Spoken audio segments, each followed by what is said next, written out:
ಏನಪ್ಪ ಸಮಾಚಾರ ಅಂದರೆ ಇವತ್ತು ಮನೇಲೆ ವ್ಲಾಗು. ನನಗಂತೂ ಹೊರಗಡೆ ವ್ಲಾಗ್ ಮಾಡೋದಲ್ಲೇ ತಲೆ ಕೆಟ್ಟೋಗ್ಬಿಟ್ಟೈತೆ. ವ್ಲಾಗ್ ಮಾಡೋಕ್ಕಾಗ್ತಾಯಿಲ್ಲ, ಏನು ಮಾಡೋಕ್ಕಾಗಲ್ಲ, ಅಡ್ಜಸ್ಟ್ ಮಾಡ್ಕೋಬೇಕು. ಪ್ಲೀಸ್ ಸ್ವಲ್ಪ ಅಡ್ಜಸ್ಟ್ ಮಾಡ್ಕೊಳ್ಳಿ. 1-2 ಡೇಸ್ ನಾಳೆ ಸ್ವಲ್ಪ ಡಿಫ್ರೆಂಟ್ ವ್ಲಾಗ್ ಇರುತ್ತೆ. ಆ್ಯಂಡ್ ಇನ್ನೇನಪ್ಪ ಅಂದರೆ ಇವತ್ತಿನ ವೀಡಿಯೋದಲ್ಲಿ ಸ್ವಲ್ಪ ಒಂದು 5-10 minutes talk about social media marketing. Social media ಮಾರ್ಕೆಟಿಂಗಿನ ಮುಂಚೆ ಮಾರ್ಕೆಟಿಂಗ್ ಆ್ಯಕ್ಚುಲಿ ಏನಪ್ಪ ಮಾರ್ಕೆಟಿಂಗ್ ಹೆಂಗೆ ಮಾಡೋದು ಇವಾಗಿನ ಸದ್ಯಕ್ಕೆ ಅಂದರೆ ನನಗಿರೋ ಐಡಿಯಾ ನಾನು ಹೇಳ್ತೀನಿ. ಒಂದು ಸಲ ಟ್ರೈ ಮಾಡಿ ನೋಡಿ. ನೀವು ಯಾರಾದ್ರು ಬಿಸ್ನೆಸ್ ಏನಾದರೂ ಮಾಡ್ತಿರೋರು ಸೋಷಿಯಲ್ ಮೀಡಿಯಾ ಮಾರ್ಕೆಟಿಂಗ್ ಯಾಕಂತ ಹೇಳಿದೆ ಅಂದರೆ social media is the best platform for marketing ಅಂತಲೇ ಹೇಳ್ಬೋದು ಈಗ ಸದ್ಯಕ್ಕೆ. ಯಾಕಂದರೆ ನಾವು ಹೊರಗಡೆ ಹೋಗಿ ಏನೋ ಒಂದು ಪ್ರಾಡಕ್ಟ್ ಸೆಲ್ ಮಾಡಬೇಕು ಅಂದ್ರೆ ನೋಡಿ, ಇದೊಂದು ಟ್ರೈಪಾಡ್ ಸೆಲ್ ಮಾಡಬೇಕು ಅಂದ್ರೂ ಯಾರ ಹತ್ರ ಹೋಗ್ಬೇಕು ನಾನು ಈ ಟ್ರೈಪಾಡ್ ಸೆಲ್ ಮಾಡೋಕ್ಕೆ? ನಂತರ ಯಾರಾದರೂ ಯೂಟ್ಯೂಬರು ಇಲ್ಲಾಂದರೆ ಯಾರಾದರೂ ವೀಡಿಯೋಸ್ ಮಾಡ್ತಾರಲ್ಲ ಅಂಥವ್ರ ಹತ್ರ ಹೋಗಬೇಕು. ಅಂಥವ್ರನ್ನ ಎಲ್ಲಿ ಹುಡುಕೊಂಡು ಹೋಗೋಣ ಹೇಳಿ? ಸೊ ಅದಕ್ಕೆ social media marketing is best. Instagram ಇದೆ, ಯೂಟ್ಯೂಬ್ ಇದೆ, ಆ್ಯಂಡ್ ಆನ್ಲೈನ್ ಮಾರ್ಕೆಟಿಂಗ್ ಇದೆ. ಸೊ ಆನ್ಲೈನ್ ಮಾರ್ಕೆಟಿಂಗ್ ಆಗ್ತಾಗ ಯಾರು ಬರ್ತಾರೋ ಯಾರಿಗೆ ಬೇಕೋ ಅವ್ರು ತೊಗೊಂಡೋಗ್ತಾರೆ. ಯಾವಾಗಲೂ ಬಂದು ಅವ್ರು ಆನ್ಲೈನಲ್ಲಿ ಚೆಕ್ ಮಾಡಲ್ಲ, ಫ್ಲಿಪ್ಕಾರ್ಟಲ್ಲಿ ಚೆಕ್ ಮಾಡಲ್ಲ, ಅಮೆಝಾನಲ್ಲಿ ಚೆಕ್ ಮಾಡಲ್ಲ, ಹೋಗಿ ವೆಬ್ಸೈಟಲ್ಲಿ ಚೆಕ್ ಮಾಡಲ್ಲ. ಸೊ ಈಗ ಎಲ್ಲರೂ ಯೂಸ್ ಮಾಡೋಂಥದ್ದೇನು ಇನ್ಸ್ಟಾಗ್ರಾಮು, ಯೂಟ್ಯೂಬು, ಫೇಸ್ಬುಕ್ಕು. ಸೊ ಇದನ್ನು ಯೂಸ್ ಮಾಡ್ಕೊಂಡು ಹೇಗೆ ನಾವು ಮಾರ್ಕೆಟಿಂಗ್ ಮಾಡೋದು ಅನ್ನೋದು. ನಿಮ್ಮದೊಂದು ಬಿಸ್ನೆಸ್ ಇರುತ್ತೆ, ಏನಿಲ್ಲ, ಸಿಂಪಲಾಗಿ ಹೇಳ್ತೀನಿ ನೋಡಿ. ನಿಮ್ಮದೊಂದು ಬಿಸ್ನೆಸ್ಸು, ಈ ಸ್ಪೆಕ್ಸ್ದೊಂದು ಅಂಗಡಿ ಇದೆ ನಿಮ್ಮದು, ಓಕೆನಾ? ನೀವು ಮ್ಯಾನುಫ್ಯಾಕ್ಚರಿಂಗ್ ಮಾಡ್ತೀರಿ ಅದನ್ನು. ಸೊ ಇದು ನೀವು ಹೆಂಗೆ ಮಾಡ್ಬೋದು ಅಂದರೆ ಯಾರನ್ನೇನು ಬ್ರ್ಯಾಂಡ್ ಅಂಬಾಸಿಡರು ಅಥವಾ ಯಾರಾದರೂ ದೊಡ್ಡವ್ರನ್ನೇನು ಕರೆಸೋ ಅವಶ್ಯಕತೆ ಇಲ್ಲ. ಇದೊಂದು ಈ ಪ್ರಾಡಕ್ಟು ಒಬ್ಬರು ಯೂಸ್ ಆಗಬೇಕು ಆ್ಯಂಡ್ ಒಳ್ಳೆ ಕ್ವಾಲಿಟಿ ಇರಬೇಕು. ಜನ ತಗೊಂಡ್ರೆ ಇದನ್ನು ಮತ್ತೆ ರಿಟರ್ನ್ಸ್ ಕಳಿಸ್ಬಾರ್ದು ಅಂಥ ಪ್ರಾಡಕ್ಟ್ ಆಗಿರಬೇಕು. ನೀವು ಎಂಥ ಬಿಸ್ನೆಸ್ಸೇ ಮಾಡಿ ಏನೇ ಮಾಡಿ, ಸೊ ಆವಾಗಲೇ ಮಾರ್ಕೆಟಿಂಗಿಗೆ ಜಾಸ್ತಿ ಅಷ್ಟು ಹೆವಿ ಅನಿಸಲ್ಲ. ಮಾರ್ಕೆಟಿಂಗು ಕ್ವಾಲಿಟಿ ಪ್ರಾಡಕ್ಟ್ಸ್ ಇರಬೇಕು. ಅದನ್ನು ನೀವು ಸೋಷಿಯಲ್ ಮೀಡ್ಯಾದಲ್ಲಿ ಅಪ್ಲೋಡ್ ಮಾಡಬೇಕು. ಹೇಗೆ ಬರೀ ಇದನ್ನು ತೊಗೊಂಡೋಗ್ಬಿಟ್ಟು ಸೋಷಿಯಲ್ ಮೀಡ್ಯಾದಲ್ಲಿ ಇನ್ಸ್ಟಾಗ್ರಾಮಲ್ಲಿ ಹಿಂಗೆ ಹೊಡೆದ್ಬಿಟ್ಟು ಫೋಟೋ ಹಿಂಗೆ ಇಟ್ಬಿಟ್ಟು ಫೋಟೋ ಹೊಡೆದ್ಬಿಟ್ಟು ಹಾಕೋದಲ್ಲ. ಇದನ್ನು ಹಿಂಗೆ ತೊಗೊಂಡು ಏನೋ ಒಂದು ಮಾಡಿ ಹಿಂಗೆ ಹಾಕ್ಕೊಬೇಕು. ನಂತರ ಅಲ್ಲ, ಸ್ಪೆಕ್ಸ್ ಮೇಲೆ ಸ್ಪೆಕ್ಸ್ ಹಾಕ್ಕೋಬೇಡಿ, ಈ ಥರ ಹಾಕ್ಕೊಬೇಕು. ಆ್ಯಂಡ್ ಇದರಲ್ಲಿ ಏನೋ ಸ್ವಲ್ಪ UV ಪ್ರೊಟೆಕ್ಷನ್ನು, ಇದು ಆ್ಯಕ್ಚುಲಿ ಒಂಥರ ಸನ್ ಪ್ರೊಟೆಕ್ಟೆಡ್ ಗ್ಲಾಸ್ ಅನಿಸುತ್ತೆ. ಇದು ನಂದಲ್ಲ, ಇದು ಏನೋ ಶೂಟ್ ಮಾಡೋಕ್ಕೆ ಅಂದ್ಬಿಟ್ಟು ವೀಡಿಯೋ ಶೂಟ್ ಮಾಡೋಕ್ಕೆ ಅಂತ ತರಿಸಿದ್ದು ನಂದಿ ಬೆಟ್ಟಕ್ಕೆ ಹೋದಾಗ. ಸೊ ಅದನ್ನು ನಮ್ಮ ಮನೇಲಿ ಇದು ಇನ್ನೊಂದು 2 ಇದೆ. ಸೊ ಮೈನ್ ಟಾಪಿಕ್ಗೆ ಬಂದ್ಬಿಡೋಣ, ಸೋಷಿಯಲ್ ಮೀಡಿಯಾ ಮಾರ್ಕೆಟಿಂಗ್ ಹೆಂಗಪ್ಪ ಮಾಡೋದು ಅಂತ. So only not products for selling, anything you can sell in social media marketing. So website tutorials, ನೀವೇನು ಕ್ಲಾಸಸ್, ಎವ್ರಿಥಿಂಗ್. ಒಂದು ಟ್ರೈಪಾಡಿಂದ ಹಿಡಿದು, ಒಂದು ಲ್ಯಾಪ್ಟಾಪಿಂದ ಹಿಡಿದು, ಒಂದು ಬಟ್ಟೆಯಿಂದ ಹಿಡಿದು, ಮನುಷ್ಯ ಏನೇನು ಯೂಸ್ ಮಾಡ್ತಾನೋ ಆ್ಯಂಡ್ ಏನೇನು ಅವನಿಗೆ ಬೇಕೋ ಅದನ್ನೆಲ್ಲ ಸೋಷಿಯಲ್ ಮೀಡ್ಯಾದಲ್ಲಿ ಮಾರ್ಕೆಟಿಂಗ್ ಮಾಡ್ಬೋದು. ತುಂಬ ಈಸಿ. ಆ್ಯಡ್ಸ್ ರನ್ ಕೂಡ ಸೋಷಿಯಲ್ ಮೀಡ್ಯಾದ ಮುಖಾಂತರ ಮಾಡ್ಬೋದು. ಆ್ಯಡ್ಸ್ ರನ್ ಕೂಡ ಮಾಡೋಂಗಿಲ್ಲ ಗೈಸ್. ಒಳ್ಳೆ ಕಂಟೆಂಟ್ ಮಾಡಿ, ವೀಡಿಯೋ ಚೆನ್ನಾಗಿ ಎಡಿಟ್ ಮಾಡಿ ಇನ್ಸ್ಟಾಗ್ರಾಮಲ್ಲಿ ಅಪ್ಲೋಡ್ ಮಾಡಿದ್ರೆ ಎಷ್ಟು ವ್ಯೂಸ್ ಆಗುತ್ತೆ ಅಂದರೆ, ಇನ್ಸ್ಟಾಗ್ರಾಮ್ ಆಲ್ಗೋರಿದಮ್ ಹೆಂಗಿದೆ ಅಂದರೆ ಸಿಕ್ಕಾಪಟ್ಟೆ ರೀಚ್ ಮಾಡುತ್ತೆ. ನೀವೇನು ಅದಕ್ಕೇನು ಆ್ಯಡ್ಸ್ ರನ್ ಮಾಡೋಂಥ ಅವಶ್ಯಕತೆ ಏನಿಲ್ಲ. ಕೆಲವೊಬ್ರು ನೋಡಿ, ನಾನು ಇನ್ಸ್ಟಾಗ್ರಾಮಲ್ಲಿ ತುಂಬ ಸ್ಕ್ರೋಲ್ ಮಾಡ್ತಾ ಇರ್ತೀನಿ, ನನಗೆ ಬರೋಂಥ ರೀಲ್ಸ್ ಎಲ್ಲ ಆ್ಯಂಡ್ ಆ್ಯಡ್ಸ್ ರೀಲ್ಸೆ. ಯಾಕಂದರೆ ನಾನು ಸದ್ಯಕ್ಕೆ ಏನೋ ಒಂದು ಮಾಡ್ತಾ ಇರೋದ್ರಿಂದ ಇ-ಕಾಮರ್ಸ್ದು. ಸೊ ಅದೇ ಥರ ರೀಲ್ಸ್ ಬರ್ತಾನೆ ಇರುತ್ತೆ ಜಾಸ್ತಿ. ನಾವು ಯಾವ ಥರ ರೀಲ್ಸ್ ನೋಡ್ತೀವೋ ಆ ಥರ ರೀಲ್ಸ್ನ ಇನ್ಸ್ಟಾಗ್ರಾಮ್ ಆಲ್ಗೋರಿದಮ್ ನಮಗೆ ಕಳಿಸ್ತಾ ಇರುತ್ತೆ, ನಮಗೆ ಸೆಂಡ್ ಮಾಡ್ತಾ ಇರುತ್ತೆ. ನೀವೊಂದು ಸಿಂಪಲಾಗಿ ತೊಗೊಬಿಡೋಣ. ಹುಡುಗಿರದು ರೀಲ್ಸ್ ಮಾಡೋದು ನೋಡಿ, ಬರೀ ಅದೇ ಥರದ್ದು ಬರ್ತಾ ಇರುತ್ತೆ. ಇಲ್ಲ ಹುಡುಗರು ನೋಡಿ ಹುಡುಗರ ಥರದ್ದು ಬರ್ತಾ ಇರುತ್ತೆ. ರಾಜಕೀಯ ಪೊಲಿಟಿಕಲ್ ನೋಡಿ ಅದೇ ಥರ ಬರ್ತಾ ಇರುತ್ತೆ. ನ್ಯೂಸ್ ನೋಡಿ ನ್ಯೂಸ್ ಥರನೇ ಬರ್ತಾ ಇರುತ್ತೆ. ಇಲ್ಲ ಫ್ಯಾಷನ್ ಅದೇ ಥರ ಬರ್ತಾ ಇರುತ್ತೆ. ಎಲ್ಲದೂ ಹಂಗೇನೆ. ನಾವು ಹೆಂಗೆ ನೋಡ್ತೀವೋ ನಮ್ಮ ಮೈಂಡ್ ಹೆಂಗೆ ಥಿಂಕ್ ಮಾಡುತ್ತೋ ಅದೇ ಥರ ಇನ್ಸ್ಟಾ ಆಲ್ಗೋರಿದಮ್ ನಮ್ಗೆ ಅಂಥದ್ದನ್ನೇ ಕಳಿಸ್ತಾ ಇರುತ್ತೆ. ಒಂದು ರೀಲ್ನ ನೀವು 10 ಸೆಕೆಂಡ್ಗಿಂತ ಜಾಸ್ತಿ ನೋಡಿ ಆ್ಯಂಡ್ ಅದಕ್ಕೊಂದು ಲೈಕ್ ಕೊಡಿರಿ. ಒಂದು 4-5 ರೀಲ್ ಆದಮೇಲೆ ನೆಕ್ಸ್ಟ್ ಅದೇ ಥರ ಒಂದು ರೀಲ್ ಬಂದಿರುತ್ತೆ, ಸೇಮ್ ಸಿಮಿಲಾರಿಟೀಸ್. ಅದಕ್ಕೊಂದು ಲೈಕ್ ಕೊಡಿರಿ, ಒಂದು 10 ನಿಮಿಷ 10 ಸೆಕೆಂಡ್ ನೋಡಿ. ಒಂದು 3 ರೀಲ್ ಆದಮೇಲೆ ಅದೇ ಬರುತ್ತೆ. ಆಮೇಲೆ ಒಂದು ಹಾಫ್ ಆನ್ ಅವರ್ ಹಂಗೆ ನೋಡ್ತಾ ಇರಿ. 2 ರೀಲ್ 3 ರೀಲ್ಗೆ ಒಂದೊಂದು ಬರ್ತಾನೆ ಇರುತ್ತೆ. ಸೊ ನನಗೂ ಅದೇ ಥರ ಈಗ ಸದ್ಯಕ್ಕೆ ಬರೋದೆಲ್ಲ ads reels. So ads run ಮಾಡಿ ಕೂಡ ಮುಖಾಂತರ ನೀವು ಸೋಷಿಯಲ್ ಮೀಡಿಯಾ ಮಾರ್ಕೆಟಿಂಗ್ ಮಾಡ್ಬೋದು.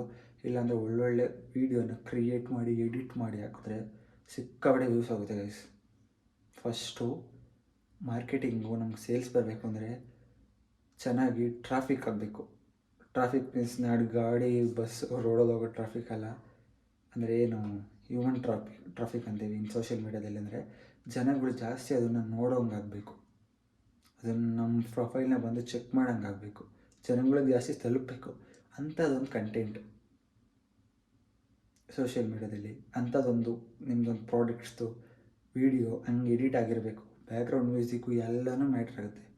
ಸೊ ವೀಡಿಯೋನ ಚೆನ್ನಾಗಿ ಬ್ಯಾಕ್ಗ್ರೌಂಡ್ ಮ್ಯೂಸಿಕ್ ಕೊಟ್ಟು ಅದರದ್ದು ವೀಡಿಯೋನ ರೆಕಾರ್ಡ್ ಮಾಡಿ ಚೆನ್ನಾಗಿ ಆ್ಯಂಡ್ ಅದನ್ನು ಕ್ಲೀನಾಗಿ ಎಡಿಟ್ ಮಾಡಿ ಅಪ್ಲೋಡ್ ಮಾಡಿದ್ರೆ ಕೆಲವೊಂದು ಹ್ಯಾಶ್ಟ್ಯಾಗ್ಸ್, ಜಾಸ್ತಿನ ಹ್ಯಾಶ್ಟ್ಯಾಗ್ಸ್ ಅವಶ್ಯಕತೆ ಇಲ್ಲ, ಸ್ವಲ್ಪ ಹ್ಯಾಶ್ಟ್ಯಾಗ್ಸ್ ಹಾಕಿದ್ರೆ ಆ್ಯಂಡ್ ನಿಮ್ಮ ಪ್ರೊಫೈಲ್ ಕೂಡ ಸಖತ್ತಾಗಿ ಚೆನ್ನಾಗಿ ಎಡಿಟ್ ಮಾಡಿರಬೇಕು ನಿಮ್ಮ ಪ್ರೊಫೈಲ್ನೆಲ್ಲ.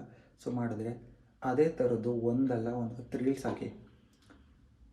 ಅದು ಹೆಂಗಾಗುತ್ತೆ ಅಂದರೆ ಒಂದು ರೀಲ್ ಏನಾದರೂ ಸ್ವಲ್ಪ ವೈರಲ್ ಆಗೋಷ್ಟು ಸ್ಟಾರ್ಟ್ ಆಯಿತು ಅಂದರೆ ಅದೇ ಥರ ವೀಡಿಯೋಸ್ ನೀವು ಮಲ್ಟಿಪಲ್ ಡಿಫ್ರೆಂಟಾಗಿ ಕ್ರಿಯೇಟ್ ಮಾಡಿ ಹಾಕಿದ್ರೆ, ಸೊ ಒಂದು ರೀಲ್ ವೈರಲ್ ಆಯಿತು ಅಂದರೆ ಜನ ನಿಮ್ಮ ಪ್ರೊಫೈಲ್ ಚೆಕ್ ಮಾಡೋಕ್ಕೆ ನೋಡ್ತಾರೆ. ಓಕೆನಾ? ಅದೇ ಥರ ಸಿಮಿಲರ್ಲಿ ನೀವು ರೀಲ್ಸ್ನ ನೀವು ಡಿಫ್ರೆಂಟಾಗಿ ಎಡಿಟ್ ಮಾಡಿ ಕ್ರಿಯೇಟ್ ಮಾಡಿ ಹಾಕಿರ್ತೀರ, ಸೊ ಅವಾಗ ಜನ ಫಾಲೋ ಮಾಡ್ತಾರೆ. ಇದೇ ಥರ ಸ್ವಲ್ಪ ಜಾಸ್ತಿ ಒಂದು 10K ಫಾಲೋವರ್ಸ್ ಆಗ್ತಿದ್ದಂಗೆ ಅದರಲ್ಲಿ 1,000 ಜನ ತೊಗೊಳ್ಳಲ್ವ ನಿಮ್ಮ ಪ್ರಾಡಕ್ಟ್ಸ್ನ? 1,000 ಜನ ಬೇಡ ಗೈಸ್, 10,000 100 ಜನ ತೊಗೊಳ್ಳಿ ಬಿಡಿ ಸಾಕು. ಒಂದು ಪ್ರಾಡಕ್ಟಿಂದ ನಿಮಗೊಂದು 500 ರೂಪೀಸ್ ಲಾಭ ಬರ್ತಿದೆ ಅಂದರೆ ಎಷ್ಟಾಯಿತು? 10 ಜನ ತೊಗೊಂಡ್ರೆ 5,000 ಆಯಿತು, 100 ಜನ ತೊಗೊಂಡ್ರೆ 50,000 ಆಯಿತು. 10,000 ಜನ ಫಾಲೋವರ್ಸಲ್ಲಿ 100 ಜನ ತೊಗೊಳ್ಳಲ್ವಾ? ಅಂಥ ಪ್ರಾಡಕ್ಟ್ಸ್ ಹುಡ್ಕೋಕ್ಕಾಗಲ್ವಾ? ಸೊ ಏನು ಬೇಕಾದರೂ ಸೆಲ್ ಮಾಡ್ಬೋದು ಸೋಷಿಯಲ್ ಮೀಡ್ಯಾದಲ್ಲಿ ಮಾರ್ಕೆಟಿಂಗ್ ಮಾಡಿ, ಬಟ್ ಪ್ರಾಡಕ್ಟ್ ಕ್ವಾಲಿಟಿ ಚೆನ್ನಾಗಿರಬೇಕು. ಆ್ಯಂಡ್ ನಿಮ್ಮದು ರೀಲ್ಸ್ ಏನು ಅಪ್ಲೋಡ್ ಮಾಡ್ತಿರಲ್ಲ ಕ್ರಿಯೇಟಿವಿಟಿ ಮಾಡಿಬಿಟ್ಟು, ಸೊ ಅದು ಚೆನ್ನಾಗಿರಬೇಕು. ಹೆಂಗೆ ಮಾಡಿದ್ರೆ ಜನ ನೋಡೋಲ್ಲ. ಕ್ರಿಯೇಟಿವ್ ಆಗಿ ಅವ್ರ ಕಣ್ಣಿಗೆ ನೋಡೋಕ್ಕೆ ಈಗ ಜನಗಳು ಊಟ ಇಲ್ಲಾಂದ್ರೂ ಪರವಾಗಿಲ್ಲ ರೀಲ್ಸ್ ನೋಡೋಕೆ ನೋಡ್ತಾರೆ ಅಂತದಂತೂ ನಿಜ. ಸೋಷಿಯಲ್ ಮೀಡ್ಯಾದಲ್ಲಿ ಯಾರು ಬ್ಯುಸಿಯಾಗಿರೋದು ಹೇಳಿ? ಎಲ್ಲರ ಕೈಲೂ ಫೋನ್ ಇರುತ್ತೆ, ಎಲ್ಲರೂ ಸೋಷಿಯಲ್ ಮೀಡ್ಯಾ ಯೂಸ್ ಮಾಡ್ತಾರೆ. ಇನ್ಸ್ಟಾಗ್ರಾಮ್ನ ಎಷ್ಟು ಜನ ನೋಡ್ತಾರೆ ಅಂತ ಗೊತ್ತಾ ನಿಮಗೆ? ಎಲ್ಲರೂ ಇನ್ಸ್ಟಾಗ್ರಾಮ್ ನೋಡ್ತಾರೆ. ಯೂಟ್ಯೂಬ್ ನೋಡೋರು ಕಮ್ಮಿ, ಯಾಕಂದರೆ ಜಾಸ್ತಿ ಲೆಂತ್ ವೀಡಿಯೋಸ್ ಬರುತ್ತೆ. ಆ್ಯಂಡ್ ಇನ್ಸ್ಟಾಗ್ರಾಮಲ್ಲಿ ಅದರಲ್ಲಿ ರೀಲ್ಸ್ ಸ್ಕ್ರೋಲ್ ಮಾಡ್ತಾ ಇರ್ತಾರಲ್ಲ, ಸೊ ಸಿಕ್ಕಾಪಟ್ಟೆ ವರ್ಕ್ ಆಗುತ್ತೆ ಇದು ನಿಜವಾಗ್ಲೂ. ಸ್ವಲ್ಪ ಕ್ರಿಯೇಟಿವ್ ಆಗಿ ಚೆನ್ನಾಗಿ ವೀಡಿಯೋಸ್ ಮಾಡಿ ಹಾಕಿದ್ರೆ, ಎಡಿಟ್ ಮಾಡಿ ಹಾಕಿದ್ರೆ, ನಿಮ್ಮ ಮಾಡಲಿ ಅಂದರೆ ಎಡಿಟರ್ಸ್ ಕೈಲಿ ಮಾಡಿಸಾಕಿ, ಸ್ವಲ್ಪ ಅಮೌಂಟ್ ಖರ್ಚು ಮಾಡಿ, ಏನು ಪರವಾಗಿಲ್ಲ. ನಿಮ್ಮ ಬಿಸ್ನೆಸ್ನ ಯಾರ ಕೈಲಿ ಏನು ಅಡ್ವರ್ಟೈಸ್ಮೆಂಟ್ ಕೊಟ್ಟು ಯಾರೋ ಬ್ರ್ಯಾಂಡ್ ಅಂಬಾಸಿಡರ್ ಕರೆಸಿ ಯಾರಿಂದನೋ ಪ್ರಮೋಷನ್ ಮಾಡಿಸೋ ಅವಶ್ಯಕತೆಯೇ ಇಲ್ಲ. ನಿಮ್ಮ ಬ್ರ್ಯಾಂಡ್ನ ನೀವೇ ಇನ್ಸ್ಟಾಗ್ರಾಮಲ್ಲಿ ಪ್ರಮೋಷನ್ ಮಾಡ್ಕೋಬೋದು. ಆ್ಯಕ್ಚುಲಿ ಸೋಷಿಯಲ್ ಮೀಡ್ಯಾ ಮಾರ್ಕೆಟಿಂಗ್ ಅಂತ ಹೇಳೋಕ್ಕಿಂತ ಏನು ಇನ್ಸ್ಟಾಗ್ರಾಮ್ ಮಾರ್ಕೆಟಿಂಗ್ ಅಂತಲೇ ಹೇಳ್ಬೋದು. ಫೇಸ್ಬುಕ್ಕಿಗೆ ಅಷ್ಟು ನನಗೆ ಏನು ಐಡಿಯಾ ಇಲ್ಲ, ಯಾಕಂದರೆ ನಾನು ಫೇಸ್ಬುಕ್ಕಲ್ಲಿ ಜಾಸ್ತಿ ಹಾಕಲ್ಲ, ಇನ್ಸ್ಟಾಗ್ರಾಮಲ್ಲಿ ನೋಡೋದು ಜಾಸ್ತಿ ಕೂಡ. ಸೊ ಅದರಿಂದ ಚೆನ್ನಾಗೇ ಮಾರ್ಕೆಟಿಂಗ್ ಆಗುತ್ತೆ ಗೈಸ್. ಒಂದು 25,000 ಒಂದು 30,000 50,000 ಜನ ಫಾಲೋವರ್ಸ್ ಆಗ್ತು ಅಂದ್ಕೊಳ್ಳಿ, ನೀವು ಆರಾಮಾಗಿ ನಿಮ್ಗೆ ಎಂಥ ಬಿಸ್ನೆಸ್ ಕೂಡ ಟರ್ನ್ ಮಾಡ್ಬೋದು. ಅಂಥ ತಾಕತ್ತಿದೆ ಸೋಷಿಯಲ್ ಮೀಡ್ಯಾಗೆ ಇವಾಗ ಸದ್ಯಕ್ಕೆ. ಜನ ಏನಿಲ್ಲ ಅಂದರೆ ನೋಡೋಲ್ಲ, ನ್ಯೂಸ್ ನೋಡೋಲ್ಲ, ಮತ್ತೊಂದು ಅದೇ ಇದು ನೋಡೋಲ್ಲ, ಸೋಷಿಯಲ್ ಮೀಡ್ಯಾ ಜಾಸ್ತಿ ಯೂಸ್ ಮಾಡ್ತಾರೆ. ಇರೋಂಥ ಜನಗಳ ಹತ್ರ 100 ಜನದ ಹತ್ರ 50 ಜನದ ಹತ್ರ ಫೋನ್ ಇದ್ದರೆ ಅದ್ರಲ್ಲಿ 40 ಜನ ಸೋಷಿಯಲ್ ಮೀಡ್ಯಾ ನೋಡೋರೇ ಇರ್ತಾರೆ. ಸೊ ಇದನ್ನು ಯೂಸ್ ಮಾಡಿಕೊಂಡು ನಿಮ್ಮ ಬಿಸ್ನೆಸ್ನೇ ಚೆನ್ನಾಗಿ ಗ್ರೋತ್ ಮಾಡ್ಕೋಬೋದು, ಸೇಲ್ಸ್ ತೊಗೋಬೋದು. ಆ್ಯಡ್ಸ್ ರನ್ ಮಾಡಿ, ಇಲ್ಲ ಅಂತ ಹೇಳ್ತಾ ಇಲ್ಲ, ಮೆಟಾದಲ್ಲಿ ಆ್ಯಡ್ಸ್ ರನ್ ಮಾಡಿದ್ರೂ ಬರುತ್ತೆ. ಸೊ ನಿಮ್ಗೆ ಹಂಗೂ ನಿಮ್ಮ ಫೇಸ್ ತೋರಿಸಿ, ಇಲ್ಲಾಂದರೆ ನಿಮ್ಮ ಫೇಸ್ ತೋರಿಸಿ ಮಾಡಿದ್ರೆ ನಿಮ್ಗೆ ವೇರ್ ಮಾಡಿ ಪ್ರಾಡಕ್ಟ್ ಏನಂದರೆ ಫ್ಯಾಷನ್ಸ್ ಅಲ್ಲಾದರೆ ವೇರ್ ಮಾಡೋದು, ಈ ಥರ ಗ್ಲಾಸಸ್ ಆದರೆ ವೇರ್ ಮಾಡೋದು ಹಾಕೋದು, ಕ್ರಿಯೇಟಿವ್ ವೀಡಿಯೋ ಮಾಡಿ ಹಾಕೋಕ್ಕೆ ನಂಗೆ ಆಗಲಿಲ್ಲ ಅಂದರೂ ಮೆಟಾದಲ್ಲಿ ಆ್ಯಡ್ಸ್ ರನ್ ಮಾಡಿ ಹಾಕ್ಬೋದು, ತೊಂದರೆ ಇಲ್ಲ. ಬಟ್ ಅದಕ್ಕೆಲ್ಲ ಅಮೌಂಟ್ ಖರ್ಚಾಗುತ್ತೆ. ಸೊ ಅದ್ರ ಬದಲು ಇನ್ಸ್ಟಾಗ್ರಾಮಲ್ಲಿ ಒಳ್ಳೊಳ್ಳೆ ಕ್ರಿಯೇಟಿವ್ ವೀಡಿಯೋಸ್ನ ಮಾಡಾಕಿದ್ರೆ ಸಾಕು, ನೀವು ಎಂಥ ಆ್ಯಡ್ಸ್ ಕೂಡ ರನ್ ಮಾಡೋಂಗಿಲ್ಲ. ಸೊ ನಾನು ಯಾಕಪ್ಪ ಹೇಳ್ತಿದ್ದೀನಿ, ನಾನೇ ಆ್ಯಡ್ಸ್ ರನ್ ಮಾಡ್ತಿದ್ದೀನಿ, ನಾನು ಈ ಥರ ಹೇಳ್ತಿದ್ದೀನಿ ಅಂದರೆ, ನಮ್ಮದು ಯೂಶ್ವಲಿ ವೆಬ್ಸೈಟ್ ನಾನು ಎಲ್ಲನೂ ಎಕ್ಸ್ಪೀರಿಯೆನ್ಸ್ ಮಾಡಬೇಕು ಅಂತ ಪ್ಲ್ಯಾನ್ ಮಾಡ್ಕೊಂಡಿರೋದು. ಫಸ್ಟು ಮೆಟಾ ಆ್ಯಡ್ಸ್ ರನ್ ಮಾಡುತ್ತೆ ಅಂತ ನನಗೆ ಗೊತ್ತಾಗಬೇಕು. ಸೊ ಅದರಿಂದ ಹೆಂಗೆ ರನ್ ಆಗುತ್ತೆ, ಅದೇನಾದರೂ ಸ್ವಲ್ಪ ನನಗೆ ಲೀಡ್ ಕೊಡ್ತಾ ಇಲ್ವಾ, ನಂಗೆ ಸೇಲ್ಸ್ ಬರ್ತಾಯಿಲ್ಲ, ಅದರಿಂದ ರೀಚ್ ಆಗ್ತಾಯಿಲ್ಲ ಜನರಿಗೆ. ನಾನು ಸೋಷಿಯಲ್ ಮೀಡ್ಯಾದಲ್ಲಿ ಆಲ್ರೆಡಿ ನನಗೆ ಗೊತ್ತು ಹೆಂಗೆ ವೀಡಿಯೋಸ್ನ ಎಡಿಟ್ ಮಾಡಾಕಬೇಕು, ಹೆಂಗೆ ರೀಚ್ ಆಗಬೇಕು ಅಂತ. ನಾನು ಟ್ರೈ ಮಾಡಿದ್ದೀನಿ ಗೈಸ್. ಫಸ್ಟ್ ಟೈಮ್ ನಾನು ಲರ್ನ್ ಬೈ ಲೆಸನ್ಸ್ ಅಂತ ನನ್ನೊಂದು ಅಕೌಂಟ್ ಇದೆ, ಬೇಕಾದ್ರೆ ಹೋಗಿ ಚೆಕ್ ಮಾಡಿ. ಅದರಿಂದ ನನಗೆ ಗೊತ್ತಾಗಿದ್ದು ಸೋಷಿಯಲ್ ಮೀಡ್ಯಾ ಹೆಂಗೆ ವರ್ಕ್ ಆಗುತ್ತೆ ಅಂತ, ಅದರಿಂದನೇ ನನಗೆ ಗೊತ್ತಾಗಿದ್ದು. ಯಾಕಂದರೆ ಇವಾಗ 7,500 ಸಮಥಿಂಗ್ ಫಾಲೋವರ್ಸ್ ಇದ್ದಾರೆ. ನಾನು ವೀಡಿಯೋ ಹಾಕೋಕ್ಕೆ ಸ್ಟಾಪ್ ಮಾಡಿ 1 ತಿಂಗಳಾಗಿದೆ. ಬಟ್ ಜನ ಇನ್ನೂ ಬರ್ತಾನೆ ಇದ್ದಾರೆ, ನೋಡ್ತಾರೆ, ಅನ್ಫಾಲೋ ಮಾಡೋರು ಹೋಗ್ತಿರ್ತಾರೆ, ವ್ಯೂಸ್ ಆಗ್ತಾ ಇರುತ್ತೆ. 1 ಮಿಲಿಯನ್ ವ್ಯೂಸ್ ಆಗಿದೆ ಒಂದು ವೀಡಿಯೋ. ಜಸ್ಟ್ ಸ್ಟಾರ್ಟ್ ಮಾಡಿ ಸೆಪ್ಟೆಂಬರ್ 5 ಕರೆಕ್ಟಾಗಿ.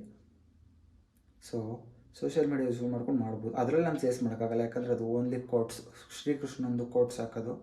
ಸೊ ಅದರಿಂದ ನಾನು ನಾವು ಯಾವ ಥರದ್ದು ವೀಡಿಯೋಸ್ ಹಾಕ್ತೀವಿ ಮರ್ಜ್ ಮಾಡಿ ಹಾಕ್ಬಾರ್ದು, ಒಂದು ನೀಚ್ ಇರಬೇಕು. ಈಗ ನಾನು ಇ-ಕಾಮರ್ಸ್ ಬಿಸ್ನೆಸ್ ಮಾಡ್ತೀನಿ, ಇ-ಕಾಮರ್ಸ್ ಹಾಕಬೇಕು, ಪ್ರಾಡಕ್ಟ್ಸ್ ಬಗ್ಗೆ ಆದರೆ ಪ್ರಾಡಕ್ಟ್ಸ್ ಬಗ್ಗೆ ಹಾಕಬೇಕು, ರೀಲ್ಸು ಏನೋ ಡ್ಯಾನ್ಸ್ ಮಾಡೋದು ಹಾಕ್ತೀನಿ ಅದು ಜಿಮ್ದಾದರೆ ಜಿಮ್ ಸಪ್ರೇಟು, ಇಲ್ಲ ಪರ್ಸ್ನಲ್ ಬ್ಲಾಗ್ ಹಾಕ್ತೀನಿ ಅಂದರೆ ರೀಲ್ಸು ಎಲ್ಲ ಥರನೂ ಇರುತ್ತೆ. ಸೊ ನಾವು ಸೆಲೆಕ್ಟ್ ಮಾಡ್ಕೊಂಡು ಹಾಕ್ಬೇಕಷ್ಟೇ. And social media marketing is the best platform. ನಮ್ಮ ಪ್ರಾಡಕ್ಟ್ಸ್ ಏನೇ ಸೆಲ್ ಮಾಡಬೇಕು ಅಂದ್ರೆ ಸೋಷಿಯಲ್ ಮೀಡಿಯಾದಲ್ಲಿ ಆರಾಮಾಗಿ ಮಾಡ್ಬೋದು. ಈಗ ಎಲ್ಲರೂ ಅದನ್ನು ಯೂಸ್ ಮಾಡ್ತಾವ್ರೆ. ಸೊ ನೀವು ಕೂಡ ಯಾರೆಲ್ಲ ಇನ್ನೂ ಬಿಸ್ನೆಸ್ ಗ್ರೋತ್ ಆಗ್ತಾಯಿಲ್ಲ, ನಮ್ಮ ಬಿಸ್ನೆಸ್ ಸೇಲ್ಸ್ ಬರ್ತಾಯಿಲ್ಲ ಅನ್ನೋರು, ಸೊ ಪ್ಲೀಸ್ ಒಂದ್ಸಲ ಟ್ರೈ ಮಾಡಿ ನೋಡಿ. ಹಂಗೂ ನಿಮಗೇನಾದರೂ ನಮಗೆ ವೀಡಿಯೋ ಮಾಡಿ ಅಪ್ಲೋಡ್ ಮಾಡೋಕ್ಕೆ ಬರೋಲ್ಲ ಆ್ಯಂಡ್ ಹೆಂಗೆ ಅಂತ ಕೇಳಿ ಬೇಕಾದರೆ ಕಾಮೆಂಟ್ ಹಾಕಿ, ಅಲ್ಲ ಇನ್ಸ್ಟಾಗ್ರಾಮಲ್ಲಿ DM ಮಾಡಿ, ಇಲ್ಲಾಂದರೆ ಸೊ ನಾವು ಹೇಳ್ಕೊಡ್ತೀನಿ ಗೈಸ್, ಹೇಳ್ಕೊಡ್ತೀನಿ ಅಂದರೆ ಗೈಡ್ ಮಾಡ್ತೀನಿ. ಸೊ ಇವತ್ತಿನ ವಿಡಿಯೋ ಅಷ್ಟೇ, topic on social media marketing. So ಇವತ್ತಿನ ವಿಡಿಯೋ ಅಷ್ಟೇ, ಇವತ್ತಿಗೆ ಇಲ್ಲಿ ಮುಗಿಸ್ತಾ ಇದ್ದೀನಿ. ಯಾರೆಲ್ಲ ನನ್ನ ವಿಡಿಯೋ ನೋಡ್ತಾರೆ ಎಲ್ರಿಗೂ ಥ್ಯಾಂಕ್ ಯು ಸೋ ಮಚ್. ಶುಭರಾತ್ರಿ, ಗುಡ್ ನೈಟ್. ಆ್ಯಂಡ್ ಇನ್ನು ಯಾರೆಲ್ಲ ಸಬ್ಸ್ಕ್ರೈಬ್ ಮಾಡ್ಕೊಂಡಿಲ್ಲ ಪ್ಲೀಸ್ ಸಬ್ಸ್ಕ್ರೈಬ್ ಮಾಡ್ಕೊಳ್ಳಿ, ಲೈಕ್ ಮಾಡಿ ಇಷ್ಟ ಆದರೆ, ಆ್ಯಂಡ್ ಶೇರ್ ಮಾಡಿ. ಸಿಗುವ ನಾಳೆ ಹೊಸ ದಿನಚರಿಯೊಂದಿಗೆ.